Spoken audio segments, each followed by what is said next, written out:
Ashaki Nichols, thank you for joining us today. We are at the Libertarian Party of Georgia annual convention.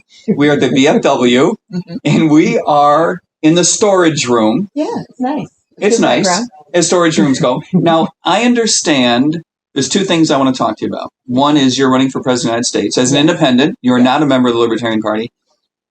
But I do want to make you a member of the Libertarian Party eventually. That's our big project here. Is just so you know where this is going. Right. This is a recruiting effort. Okay. He's working on it. We're working on it. May or may not succeed, but this is how it starts. The other thing I wanted to ask you before we get into all that, you've been to this VFW before. Yes. How have you been to this VFW before? So they started doing karaoke about a year ago. My husband and I, we are very avid karaoke fans. And your husband is a vet. Okay. How long ago did he retire? 2013. And he was in the Army. About 11 years. Thank you. Thank him for his service. Yeah. I respect that. He retired as an officer. Yeah. Very proud. You should be. And I am too, to be honest. I haven't met him. What's his name? Dion. Dion? Yeah. Well, hello to him if he watches this video. And I want him to know that even though we're in a storage room at the back of the VFW, you're perfectly safe. And everything's he's actually been in the storage room. He has been. Yeah, to get things. But you told me you have not been. I have not. Yeah, you probably have to be a vet to get into the storage room. I get that. Okay. And you sing karaoke. I do. I enjoy singing. Now, last night I sang Fly Me to the Moon. And that's a beautiful song. I tried a song by Adele, Someone Like You. Tried that one. It really? came out okay. And good then there was another one by Patty Page. Do you do any of this on video? Sometimes. Because my wheels are turning now. You understand? Sometimes. One of the biggest campaign videos that we did was me singing the Star Spangled Banner. Oh, wow. It damn near went viral for all the wrong reasons. I can't sing. Oh. I cannot sing. And it was awful, but it was fun. Well, okay. So more importantly, you are running for president. I am. I am the founder of the Redemption Party, which is an independent party, which is about fiscal responsibility, limiting federal government to empower local government, and constitutional sovereignty. I love that. These are the things that we love both of those things. We do have that in common. Yeah. And have you had any luck bringing some other folks into the project? Yes, the co-founder and chairman, he actually won their first, well, I should say we actually won our first election in the city of Roseland, Indiana, and we carried the majority of seats as the Redemption Party in that city, and that city had been democratically run since 1916. You are making that up. Yeah, no, I'm not. That is something. Yeah. Let me shake your hand again. I'm impressed. Yeah. Good for you. Okay, why is it called Redemption? Why is it called the Redemption Party? I wanted a word that encompassed everything moving forward. You know, because you can be a libertarian or you can be a Democrat or a Republican, and those speak more to a party. Yep. But I wanted to speak more to what I was about, and I wanted people to actually be about something more than just a party. And redemption, I love that. Speaks to what we need to do for this country. The country is redeemable. Yes. Other people just need to see that. People are redeemable. Yes, very much so. Wow. I really, I love that. Good for you. Okay. And do you have anyone running this year for local office in 2024? That was our first. Yep. We don't, as far as I know, we don't have anybody actively running yet. But we do have a few people interested in running. Okay, we'll work on that. Yeah. There is no higher calling, I say this all the time, than running for local office. Just to spread the word. When you know that, you know, the chances of winning are very slim, but you have an important message and you're running on principle, no higher calling. I think that's terrific. Now, speaking of higher calling, you're running for president. Tell me about the big issues that you like to talk about and that you like for people to hear. Yes, one of my biggest issues is the border. I think everybody has gotten over the border. My proposal is for a 10-year closure of the border to allow us to actually vet the individuals that are here and send those back to the countries that should be sent back and deport them. because not everybody should be allowed here. Put a moratorium on all HB1 visas, no more chain migration, like I said, for 10 years. And that gives us enough time to really look at the policy that has gotten us here. Because a lot of times, people want to blame the president. I get it. He's the president. He should be able to shut this down. But it's our Congress that put these wheels in motion. And unfortunately, a lot of what we see now happened during COVID, during a time of panic, and they packed a lot of what we see now into that legislation. So it's being carried out now. So right now we're looking like, why is all this happening? Well, while everybody was in a panic, they took advantage of a crisis because, don't let a good crisis go to waste. Well said. These are not my as a words, someone else. that is what they would say. That's right. And that's what they did. And now we are in the mess that we're in now. But they'll be just like, oh, you know what? We have a solution for it. Amnesty. We're not doing amnesty again. We did it before, and we're in a worse place for it. I understand why Ronald Reagan did it when he did it, but it has put us in a worse place as a country. As Ross Perot said, I hear giant sucking sound, he was not wrong. I hear you. I remember 92 very well. It's before your time, but I remember it well. My first election. Well, good for you. This is on the border. You and I are going to differ. I'm not going to give you a hard time, but libertarians don't like the idea of the government being so involved in closing the border. I personally believe that immigration is good for us in a lot of ways. We need to get better at it, I would argue. I like legal immigration. Right. I do not like illegal immigration because why are you coming through the back door when we have options for you to come through the front door the right way? So while you're in this country, you're not going to be abused or put in situations where you're putting yourself or your family in harm's way. Well said. One of the big problems at the border, of course, is the humanitarian crisis involved with black market human trafficking. Yes, exactly. It's really a problem. I've been down there myself and met with people. It's horrible. It is horrible and a disaster. I'm glad to hear that you have an appreciation for that, as I knew you would.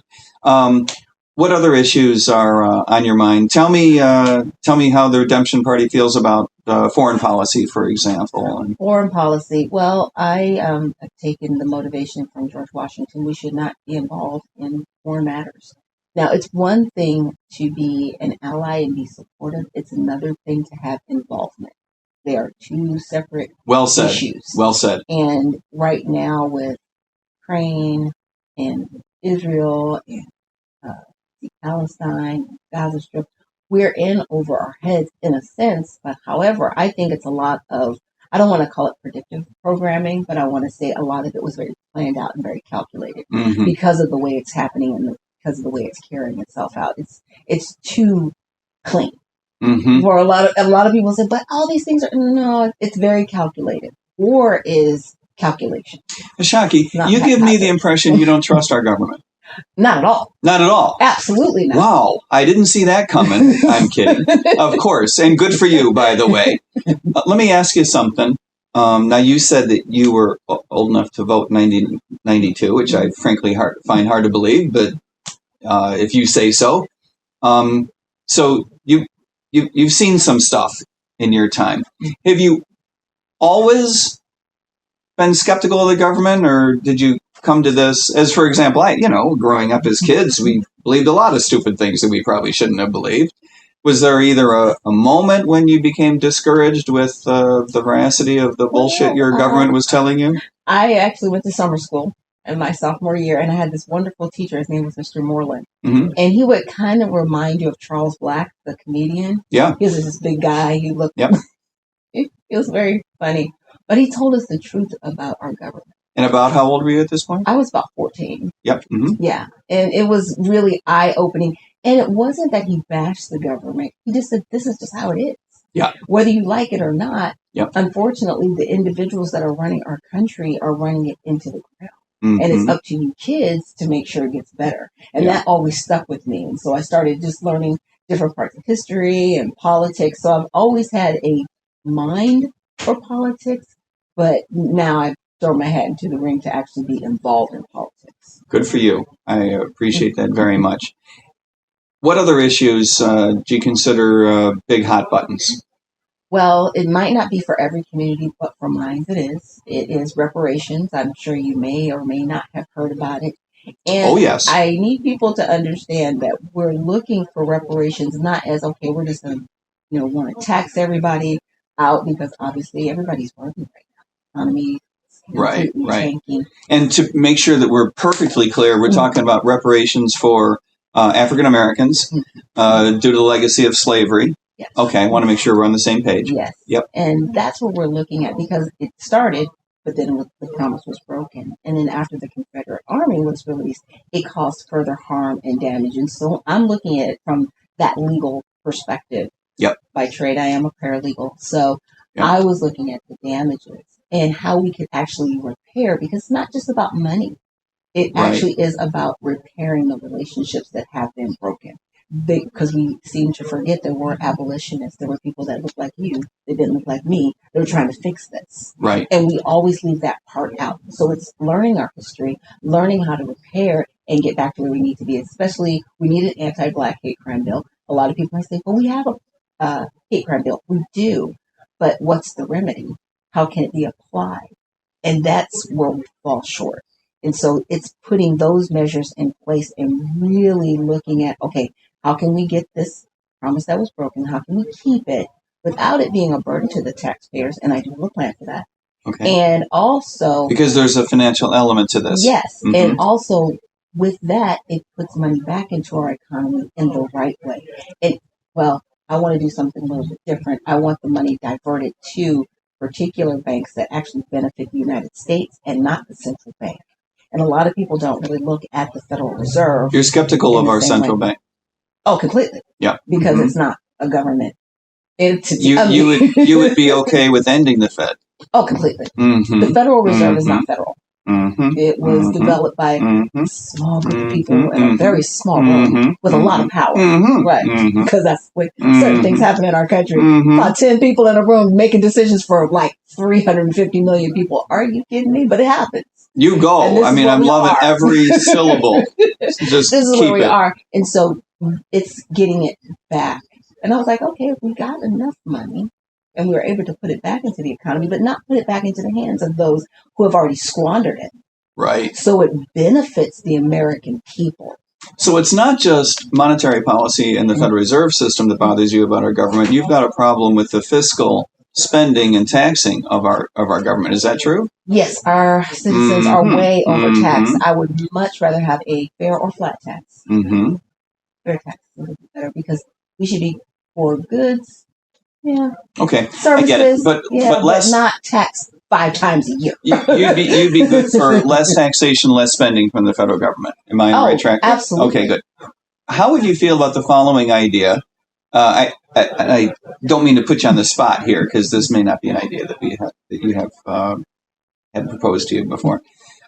One of the things that we like is the idea of forcing the federal government to go to the states for money instead of directly to individuals. And the reason for that, besides the fact that we would all like to get rid of the IRS, which is enough of a reason right there. Right. But it's because we like the idea that the state would represent our interests to the federal government, because it's very difficult for individuals to stand up to the federal government, of course.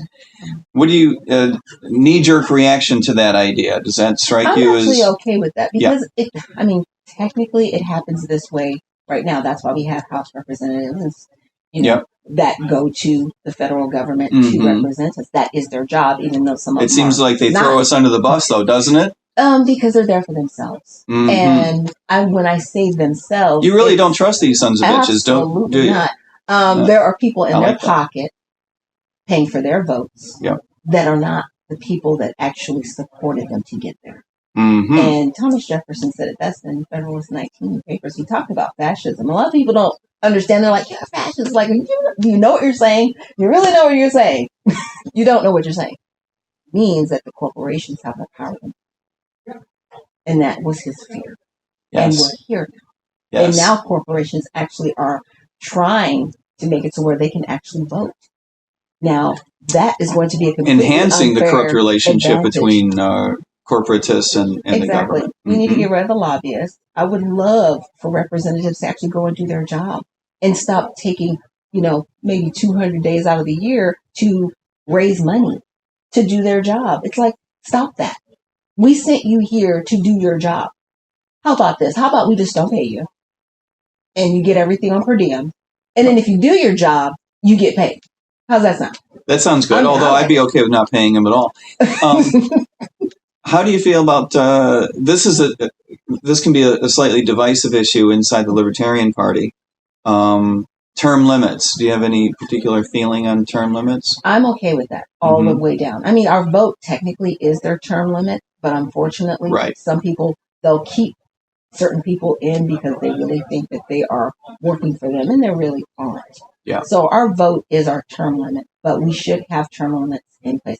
People should not be dying on the House floor. Unfortunately, Dianne Feinstein, she passed away shortly after leaving, but she probably should have left about 20 years ago. She was on a decline. Yeah, well, I think you're right about that. I sometimes refer to term limits because it does run counter to the libertarian idea that you should be able to vote for whatever fool you want to vote for. Right. I do often characterize it as a bad idea, but a bad idea whose time has come.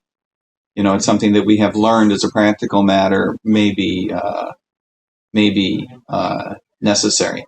Okay, so tell me about the campaign itself. Activities-wise, what do you like to do? How do you get your message out? Is it mostly electronic? Is it mostly Walmart parking lots? Yeah, how does this work? Mostly electronic. I'm on Twitter, Facebook, Instagram, YouTube. So just putting out videos. Good for you. Messaging, trying to partner and coalesce with different events that are locally here, and also like you'll show up at the Libertarian Party of Georgia and you'll do an interview in the storage room, exactly, for example. Yes. Good for you. Thank you for doing it, by the way. And you and I met at a debate, at an online debate, right? And I was immediately impressed by your mostly libertarian ideas, and yet completely despondent that you were not in our party. So I don't know if I mentioned this already, but this is a recruiting effort. Right. Did I mention that? Yeah, you did. Okay, I may have mentioned that. It's a long-term project, but I'm really, you're reverse recruiting me here in the sense that I'm not leaving the Libertarian Party ever, but the Redemption Party does sound kind of interesting. Now I'm motivated to look into it. Where should people go to learn more about the Redemption Party, and where should people go to learn more about Ashaki Nichols? So you can check out the Redemption Party at usaredemptionparty.com. USA Redemptionparty.com. Don't forget there's a P in redemption. Yes. And all one word. Okay. And what about you in particular? More about me, you can go to nicholsforpresident.org, and it's the number 4. The numeral 4. Yes. Nichols, the numeral 4, president.org. .org. Yes. Not .com. Right. .org. Very exciting. Ashaki, thank you for taking the time to chat with me. I'm really grateful. It's nice to see you. Thank you. I just want to remind people, get up off the couch. No one's going to save you. That's not what politicians are for. That's not how this is done. You have to get up. You have to make your voice heard. So even at the local level, volunteer to be a part of the voting process. Volunteer to be a part of someone's campaign because they need your assistance. But we have to remember, get up off the couch because there's been enough complaining this time. Well said.